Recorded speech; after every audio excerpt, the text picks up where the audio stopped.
말씀을 읽겠습니다. 제30장.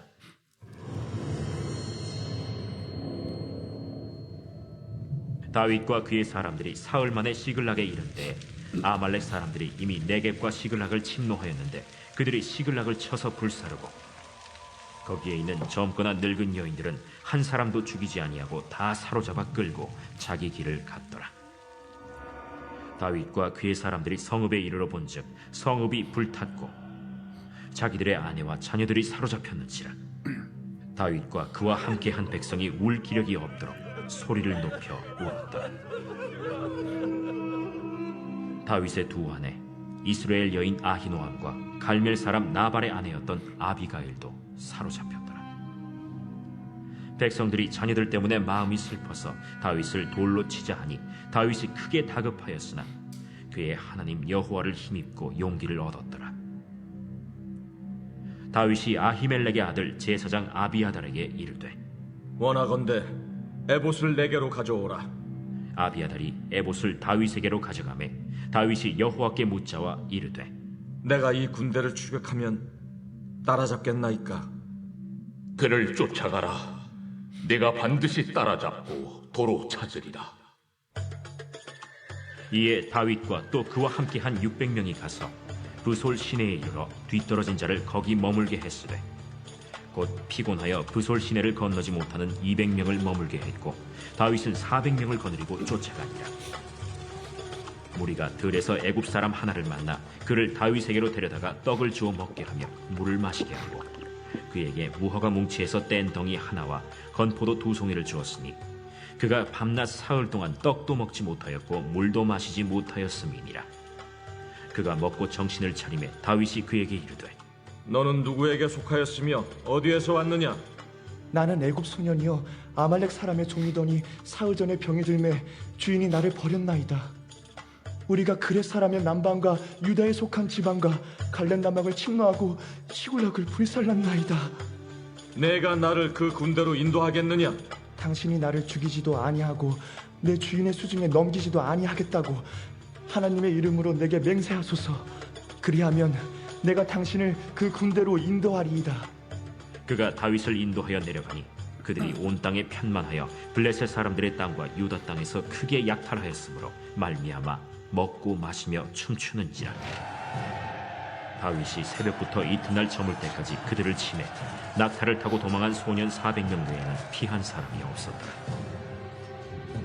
다윗이 아말렉 사람들이 빼앗아갔던 모든 것을 도로 찾고 그의 두 아내를 구원하였고 그들이 약탈하였던 것 곧 무리의 자녀들이나 빼앗겼던 것은 크고 작은 것을 막론하고 아무것도 잃은 것이 없이 모두 다윗이 도로 찾아왔고 다윗이 또 양떼와 소떼를 다 되찾았더니 무리가 그 가축들을 앞에 몰고 가며 이르되 이는 다윗의 전리품이라.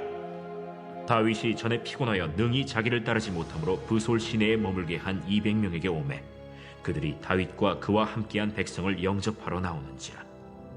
다윗이 그 백성에게 이르러 문안하매 다윗과 함께 갔던 자들 가운데 악한 자와 불량배들이 다 이르되 그들이 우리와 함께 가지 아니하였은즉 우리가 도로 찾은 물건은 무엇이든지 그들에게 주지 말고 각자의 처자만 데리고 떠나가게 하라.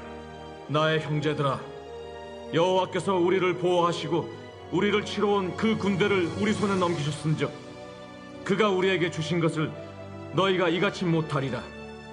이 일엔 누가 너희에게 듣겠느냐? 전장에 내려갔던 자의 분깃이나 소유물 곁에 머물렀던 자의 분깃이 동일할지니 같이 분배할 것이니라. 그날부터 다윗이 이것으로 이스라엘의 율례와 규례를 삼았더니 오늘까지 이르니라. 다윗이 시글락에 이르러 전리품을 그의 친구 유다 장로들에게 보내어 이르되 보라, 여호와의 원수에게서 탈취한 것을 너희에게 선사하노라 하고 베델에 있는 자와 남방 라못에 있는 자와 야딜에 있는 자와 아로엘에 있는 자와 신못에 있는 자와 에스드모아에 있는 자와 나갈에 있는 자와 여라무엘 사람의 성읍들에 있는 자와 겐 사람의 성읍들에 있는 자와 홀마에 있는 자와 고라산에 있는 자와 아닥에 있는 자와 헤브론에 있는 자에게와 다윗과 그의 사람들이 왕래하던 모든 곳에 보내었더라. 제31장.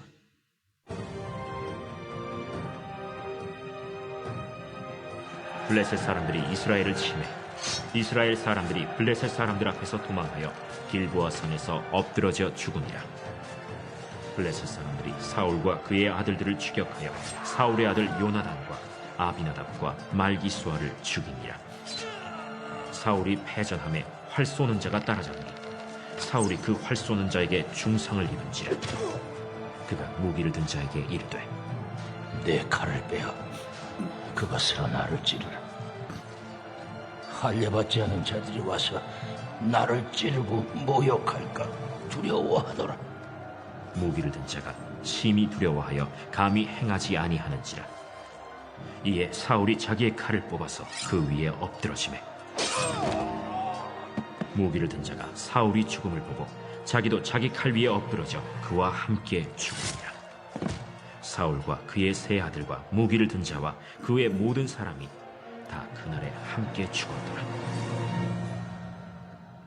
골짜기 저쪽에 있는 이스라엘 사람과 요단 건너쪽에 있는 자들이 이스라엘 사람들이 도망한 것과 사울과 그의 아들들이 죽었음을 보고 성읍들을 버리고 도망하매 블레셋 사람들이 이르러 거기에서 사니라. 그 이튿날 블레셋 사람들이 죽은 자를 벗기러 왔다가 사울과 그의 세 아들이 길보아 산에서 죽은 것을 보고 사울의 머리를 베고 그의 갑옷을 벗기고 자기들의 신당과 백성에게 알리기 위하여 그것을 블레셋 사람들의 땅 사방에 보내고 그의 갑옷은 아스다롯의 집에 두고 그의 시체는 벳산 성벽에 못 박음에 길르앗 야베스 주민들이 블레셋 사람들이 사울에게 행한 일을 듣고 모든 장사들이 일어나 밤새도록 달려가서 사울의 시체와 그의 아들들의 시체를 벳산 성벽에서 내려가지고 야베스에 돌아가서 거기서 불사르고 그의 뼈를 가져다가 야베스 에셀 나무 아래에 장사하고 7일 동안 금식하였더라. 아멘. 신앙생활을 일컬어 여러 가지 표현할 수 있겠지만 한마디로 정리한다면 하나님과 동행하는 삶이라고 할 수 있을 겁니다. 이 말은 다른 말로 하면 나의 삶의 순간순간 하나님을 경험하며 살아간다는 것이죠. 창세기 5장에서 에녹은 365년을 살았는데 65세 이후에 무려 300년 동안 하나님과 동행했다고 합니다. 그런 의미에서 누가 가장 행복한 사람이었을까 생각해 보니 에녹만큼 행복한 사람이 없었겠다라는 생각을 하게 됩니다. 사실 성경을 보면 에녹은 많은 업적을 남긴 사람은 아닙니다. 자녀도 다른 사람들은 많이 낳았지만 무드셀라 한 명 낳은 거 외에는 언급되지 않고 있죠. 당시 관점에서는 패배자일 수 있고 참 불쌍한 사람일 수 있습니다. 그러나 하나님과 함께한 300년의 시간 동안 그는 참 행복했을 거다 생각합니다. 왜냐하면 남들이 보기에는 패배자처럼 보이고 제대로 성공하지 못한 사람처럼 보일 수 있을지언정 하나님과 늘 동행하면 이런 감정의 지배를 잠깐은 받을 수 있겠지만 금방 극복해내고 그 하나님 안에서 평안함을 또 잔잔한 호수 같은 안정감을 누릴 수 있기 때문에 그런 것이죠. 그래서 제가 어제 말씀을 준비하면서 성경 속에서 가장 행복한 사람이 에녹이었겠구나. 365년을 사는 동안 무려 300년을 하나님과 늘 동행했다는 것은 참 행복할 수 있었겠다라는 생각을 하게 됩니다. 오늘 본문에도 이렇게 하나님과 동행하는 삶을 살았던 한 사람 다윗의 이야기를 소개하고 있는데요. 블레셋과 이스라엘의 전쟁에 다윗도 함께 참전을 했지만 이 블레셋의 신하들이 다윗의 참전을 반대합니다. 그래서 다윗은 자신이 원래 살았던 거주지였던 시글락으로 돌아가게 되는데 아말렉 사람들이 시글락에 쳐들어와서 노인이나 어린아이나 할 것 없이 다 잡아갑니다. 가축들도 당연히 끌고 갔겠죠. 이 사건이 얼마나 큰 충격을 받았는지 4절을 보면 울 기력이 없도록 소리 높이 울었다고 합니다. 남자들입니다. 남성들이, 그것도 전쟁터에 나갔던 남자들이 이렇게 울 정도면 그 마음의 울분이 얼마나 컸을지를 우리가 능히 짐작이 되죠. 저도 그래서 과연 얼마나 힘들까 생각해 보면서 만약 내가 선한 목적으로 선교를 딱 다녀왔는데 우리 가족이 누군가에게 다 잡혀갔는데 그래서 행방불명이 됐다면 어떨까 생각해 보았습니다. 혹시 문제는 없는지 죽지는 않았는지 걱정으로 밥 한 끼도 제대로 못 먹을 것 같고 그 생사가 확인될 때까지, 아니 돌아올 때까지 잠 제대로 자지 못할 것 같은 그런 감정이었습니다. 그 현장에 있었던 사람도 같은 생각이었겠죠. 화나고 속상하죠. 다윗에게 돌을 들어 죽이려고 합니다. 왜냐하면 모든 남자들이 다윗을 따라갔기 때문에 이런 일이 있게 되었다라고 그들은 생각했기 때문이죠. 이때 다윗의 상태에 대해서 6절은 다윗이 크게 다급했다라고 말합니다. 이렇게 말하죠.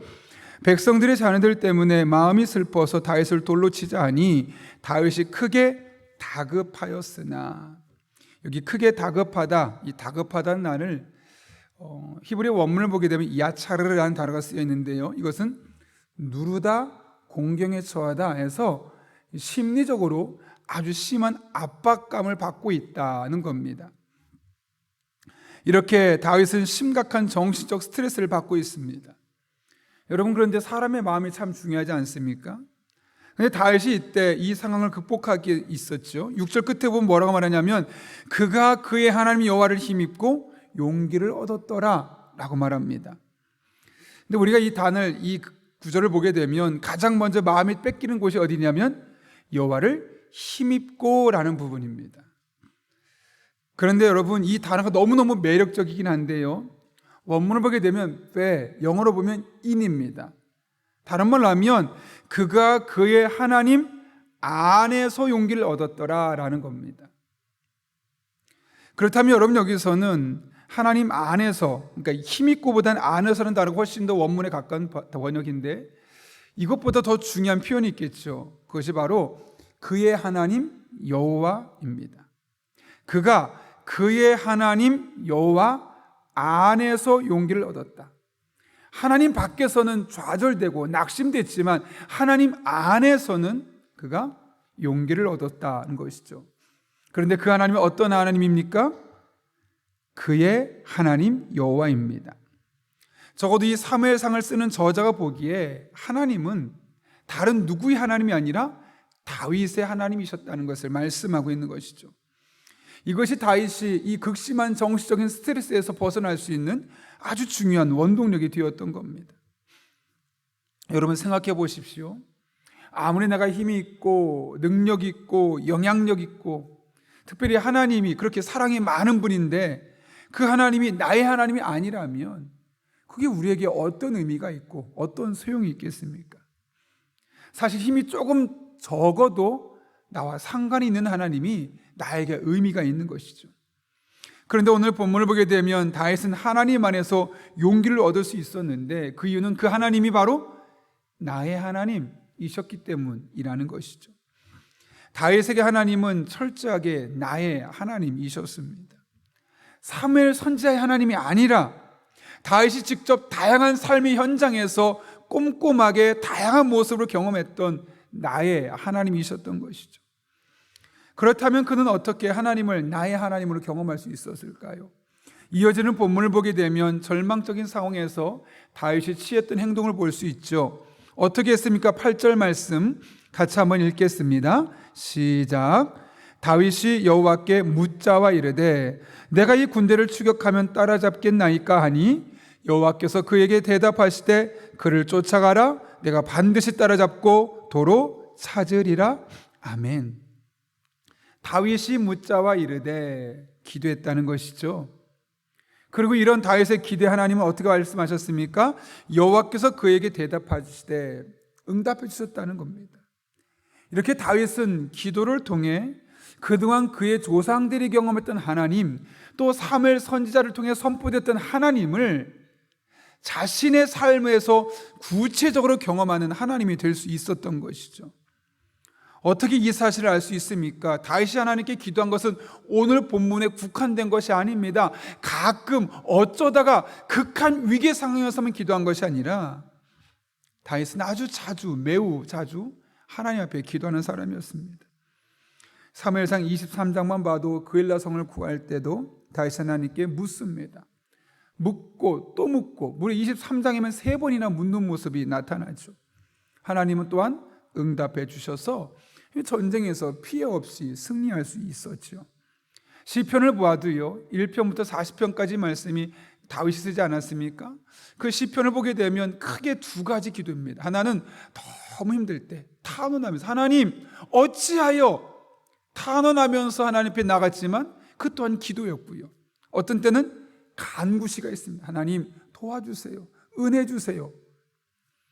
이렇게 다윗은 늘 하나님과 기도했던 사람이었고, 그런 기도를 통해서 하나님을 다양하게 경험하는 겁니다. 사랑의 하나님을 기도를 통해 경험하고, 전능하신 하나님을 기도를 통해 경험하고, 자녀들의 인생을 책임지신 하나님을 기도를 통해 경험하고, 나의 배우자의 삶이 역사하신 하나님을 기도를 통해 경험하고, 다양한 영역에서 하나님께 기도하는 과정을 통해 성경 속의 하나님이 나의 하나님이심을 그는 경험할 수 있었던 것이죠. 최근에 제가 여러 청년들, 또 토요일마다 지금 고3 수험생들을 제가 2명씩 만나서 대화도 하고, 청년부가 되어도 어떤 일이 있어도 절대로 교회 떠나지 말고 신앙생활 하자고 격려하고 기도해주고 있는데요, 제가 그 청년들과 고3 학생들을 만나면서 느낀 이유가 뭐냐면, 그 아이들이 믿음이 연약해지고 하나님을 떠나는 이유가 다른 곳에 있는 것이 아니라 이 기도에 있었다는 걸 알게 되었습니다. 분명히 설교를 들으면 기도에 응답해 준다고 말씀하고, 부모님도 기도하면 응답받는다고 말하는데, 그들은 하나님을 기도를 통해 경험해 본 적이 없는 겁니다. 잠깐 해봤지만 응답이 없네?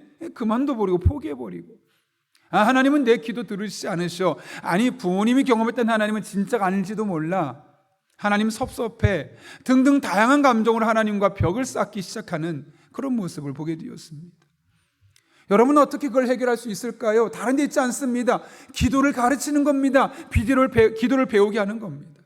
기도가 자연스러운 삶의 모습이 되기 위해서 그 기도를 통해 내가 말하는 하나님을 그들의 삶으로 구체적으로 경험할 수 있도록 하는 겁니다.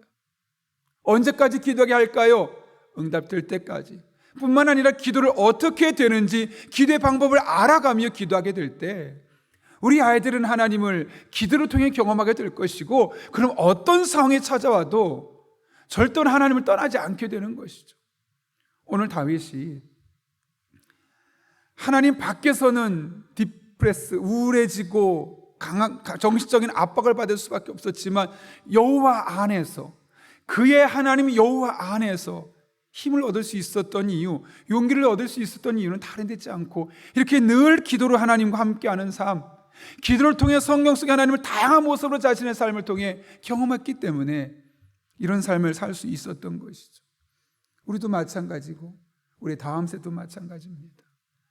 아이들에게 많은 것을 가르칠 수 있겠지만, 말씀 붙들고 기도하는 것을 가르칠 때 그들이 하나님 안에 영원토록 거하는 것을 경험하게 될 것입니다. 저도 여러분도 우리의 이런 모습을 통해 우리가 먼저 하나님을 나의 하나님으로 만나고, 우리의 자녀들 또한 그렇게 경험할 수 있기를 예수님의 이름으로 축원합니다. 그런가 하면 다윗은 하나님의 인도하심을 따라 아말렉의 뒤를 따라갔고, 마침내 그들에게서 아무런 피해도 받지 않고 포로되었던 사람들과 모든 가축들을 찾아왔습니다. 그리고 돌아오는 길에 체력이 부족해서 중간에 기다리던 사람들과 합류하게 되는데, 이때 다윗과 끝까지 함께했던 사람들이 원망하고 불평합니다. 저 사람들에겐 전리품을 나눠주지 맙시다. 저들은 가다 지쳐서 그만뒀고 우리만 가서 싸우지 않았습니까? 그게 22절 말씀이죠. 그런데 이때 리더였던 다윗이 어떻게 합니까? 24절과 25절 이렇게 말하죠. 이렇게 하죠. 이 일에 누가 너에게 듣겠느냐? 전장에 내려갔던 자의 분깃이나 소유물 곁에 머물렀던 자의 분깃이 동일할지니 이같이 분배할 것이니라 하고, 그날부터 다윗이 이것으로 이스라엘의 율례와 규례를 삼았더니 오늘까지 이르니라. 여러분, 사실 다윗이 굳이 이렇게까지 안 해도 되죠. 실제로 200명은 힘이 지쳐서 가만히 앉아있지만 400명은 끝까지 가서 싸우지 않았습니까? 그럼 더 많이 준다든가, 아니 이 사람들한테 은어를 쓰겠습니다, 몰빵이라고 그러죠. 다 몰아줄 수 있습니다. 그런데 다윗이 그렇게 하지 않고 다 나눠줬습니다. 골고루 나눠줬습니다. 심지어 25절 이하의 말씀 보면 흩어져 있던 장로들에게도 나눠주고 있습니다. 다윗이 이렇게까지 했던 이유가 무엇일까요? 그 이유가 23절에 이렇게 기록됐는데요, 같이 한번 읽겠습니다. 시작. 다윗이 이르되 나의 형제들아, 여호와께서 우리를 보호하시고 우리를 치러온 그 군대를 우리 손에 넘기셨은즉 그가 우리에게 주신 것을 너희가 이같이 못하리라. 아멘. 여러분 뭐라고 말합니까? 여호와께서 이 전쟁 우리가 승리한 거 아니야. 여호와께서 우리를 보호해 주셨고 여호와께서 우리 손에 넘기셨고 여호와께서 그가 우리에게 전리품을 주셨기 때문에 이게 가능했던 거야. 이렇게 다윗은 이 아말렉과의 전쟁을 은혜의 관점에서 보고 있습니다. 이거 하나님의 은혜야. 그래서 은혜로 받은 거니까, 은혜로 이긴 거니까 다 똑같이 나누자. 하나님의 은혜는 우리 안에 머물러 있어서는 안 되고 함께 누릴 수 있어야 돼. 여러분, 은혜는 머물러 있으면 안 됩니다. 은혜는 흘러가야 되는 것이죠. 왜냐하면 내 것이 아니기 때문에요. 이렇게 하나님 앞에 다윗은 은혜 관점으로 바라봤기 때문에 아깝지 않고 얼마든지 나눠줄 수 있었던 겁니다. 내게 아니잖아요. 내가 노력한 게 아니라 하나님 주신 거잖아요. 반면에 다윗과 끝까지 싸우러 갔던 사람들 용감하죠. 너무 고맙죠. 그런데 그들은 어떤 관점에서 이것을 보고 있느냐? 수고의 관점입니다. 내가 수고했고 내가 고생했고 내가 땀 흘렸고 내가 싸워서 이만큼 얻은 거 아니냐. 당연히 나누기 쉽지 않죠. 왜요? 내가 수고했으니까요. 내 땀이 여기 배어 있으니까요. 왜 내 걸 나눠주느냐는 거죠. 이렇게 똑같은 상황에 처했는데 은혜의 관점으로 바라볼 때와 수고의 관점으로 바라볼 때 너무나 생각이 다르고 행동이 달라지는 것을 보게 됩니다. 오늘날 나눔의 정신이 약해지고 교회가 자신의 교회만 생각하고 경쟁적으로 모으려만 하는, 그리고 누리려고만 하는 이유가 바로 여기 있지 않습니까? 내가 노력한 거야. 내가 공부해서 얻은 거고 내가 다른 사람보다 더 열심히 노력해서 땀 흘려서 얻은 거야. 내 거야. 내 거 왜 나눠줘? 그 사람이 이렇게 나만큼 노력하지 않았잖아. 이 수고의 관점으로 보기 시작하면 다 내 거고 남들에게 나눠줄 거리가 하나도 없는 겁니다. 근데 똑같은데 은혜 관점을 보면 달라지는 거죠. 그리스도인은 수고의 관점으로 살아가는 이들이 아니라 은혜의 관점으로 살아가는 사람들입니다. 모든 것이 하나님의 은혜이죠. 내가 숨쉬며 살 수 있는 것, 액수가 많든 적든 내가 일하며 돈을 벌며 생계를 유지할 수 있다는 것, 많은 교회가 있는 가운데 이단도 있고 신앙적으로 잘못된 교회들도 있지만 적어도 저는 자부합니다. 우리 교회 건강한 교회라고. 이 건전한 교회에서 신앙생활 할 수 있다는 것, 약간의 문제는 좀 있을 수 있어도 나에게 배우자가 있고 아이들이 있고 부모님이 살아 계시다는 것, 이거 은혜 아니겠습니까? 그거 없는 사람들에 비하면 은혜로 내가 지금 가지고 있는 것이고 누리고 있는 겁니다. 이 모든 것이 하나님의 은혜죠. 하나님의 은혜로 보면 아까울 게 없습니다. 내 거가 없죠. 하나님 주신 것이니까 그냥 흘러가게 하는 겁니다. 그것이 건강이든 시간이든 물질이든 하나님이 주신 것 흘러가게 하는 것이 우리 믿음의 사람들, 은혜의 의식으로 살아가는 사람들의 삶의 태도죠. 오늘 다윗이 그것을 우리에게 보여주고 있지 않습니까? 그거 여호와께서 우리를 돌보시고 우리를 치러온 그 군대를 우리 손에 넘기셨은즉 그가, 즉 여호와가 우리에게 주신 것을 너희가 너희 것이라고 하면 안 돼. 똑같이 나눠야 돼. 나눠야 돼. 이것은 우리 개인에게도 마찬가지고 교회도 마찬가지입니다. 교회가 우리 교회만 생각하면 안 됩니다. 더 어려운 교회, 힘든 교회, 다양한 교회들을 함께 섬기면서 우리 교회 주신 은혜를 흘러 보내야 되는 것이죠. 우리 교회는 저도 우리 성도님들도 늘 하나님 앞에 은혜, 은혜, 은혜, 이 두 글자가 지워지지 않았으면 좋겠습니다. 정 기억하지 못하겠으면 손바닥에 쓰세요. 수험생들이 시험 점수를 잘 맞으려고 그 잊지 않으려고 손바닥에 막 쓰고 길 가다 외우고 길 가다 외우고 하지 않습니까?